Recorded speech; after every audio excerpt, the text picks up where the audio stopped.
Good morning, children. Today you will be doing revision of all the topics studied so far in the chapter Heat Transfer.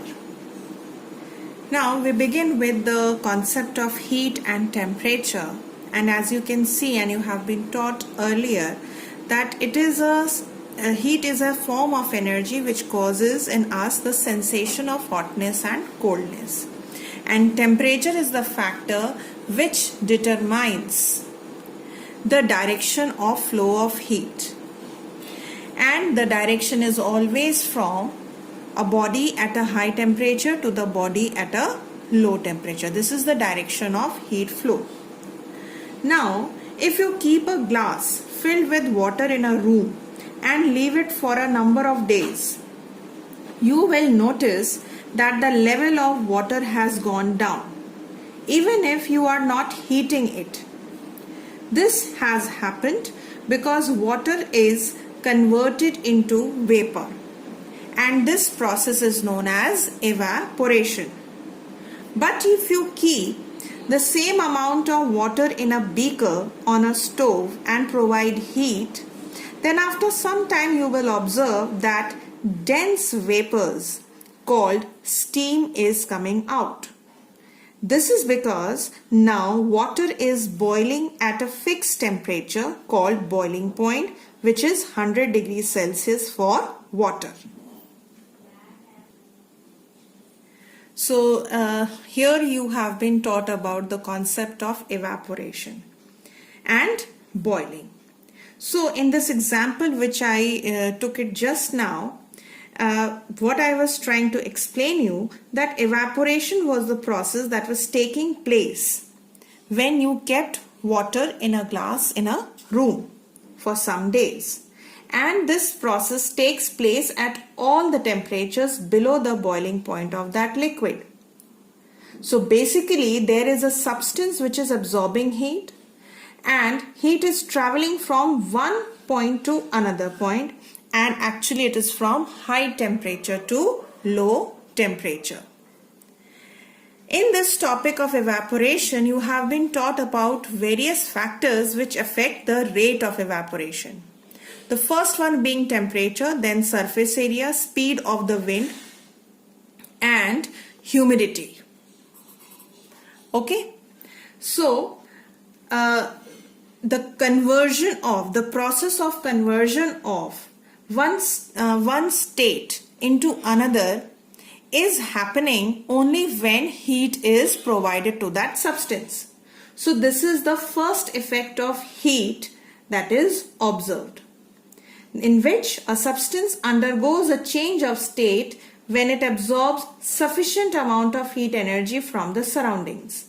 And there are many daily life applications related to the concept of evaporation, such as on a hot sunny day the clothes dry up quickly as compared to the rainy day or in winter season. Why?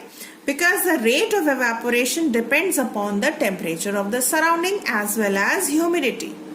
So in a hot sunny day the temperature of the surrounding is very high, so the rate of evaporation is faster as compared to winter season. Similarly, as the level of humidity increases in the atmosphere, then the moisture content increases, and which is observed in rainy season. This will slow down the rate of evaporation, and that's your answer. So this is how you have to think about application based questions. Also, the fan, when you switch on the fan and you are heavily sweating, then fan increases the rate of evaporation of sweat from your body, right? And this enhances the cooling down of your body. That means here we can conclude that evaporation causes cooling. This is one of the best example or application of evaporation in our daily life. And that is why water stored in an earthen pot evaporates. When it evaporates, due to the presence of the fine pores in it, actually the water seeps through these pores and gets evaporated, and this in turn lowers the temperature of the water inside the pot, and that is why in an earthen pot you will always find water is comparatively colder than water kept in any other bottle, right? So these are some of the examples of evaporation related to our daily life. There is another effect of heat that was explained to you, and that we observe that effect of heat in our daily life quite frequently. And that concept is known as that of thermal expansion. There are three types of thermal expansions: linear expansion, superficial expansion, and cubical expansion. If you remember, I had explained you an experiment on ring and ball, and there was a video also that was shown to you. So what was this experiment all about? This experiment showed that when you heat up the ball, then it will not go inside the ring, which it was going very easily before heating. So the ball is not entering the ring anymore on heating. However, if you cool the ball again, then it will easily go inside the same ring.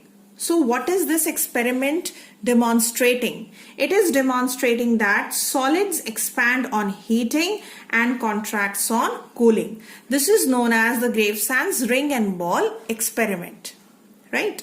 So that is the concept of thermal expansion. And as I have told you, and it was explained also, that there are three types of expansion. We had discussed only about the linear expansion.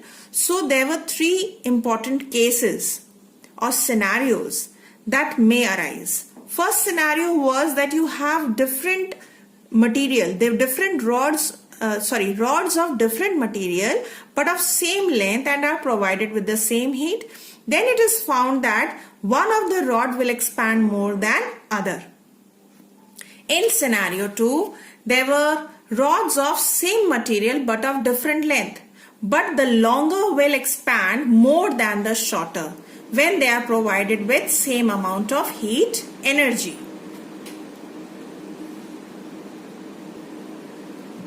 In the third scenario, now both the materials are same, their length is also same, but they are provided different amount of heat energy. That means in this you will observe or you will notice that the one which is provided more heat will expand more. So based on these three different scenarios, we concluded the different factors that affect expansion. The first is the nature of the material. Definitely a material with a stronger bonds between the atoms will expand lesser than the materials which have weaker bonds. And which type of bonds, which type of forces are actually we are talking about here? We are talking about the force of cohesion or cohesive forces. The stronger the cohesive forces between the atoms of that particular material, the less will be the expansion.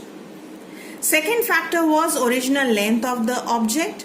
The greater the length of the object, the more will be the expansion. And finally, the change in temperature. Again, the more the change in temperature, that means the more is the rise in temperature, more will be the expansion. The more is the fall in temperature, the more will be the contraction. Okay, so these are the three factors that affect expansion. And after that, you were shown a video in which many real life applications related to expansion, thermal expansion in solids were explained.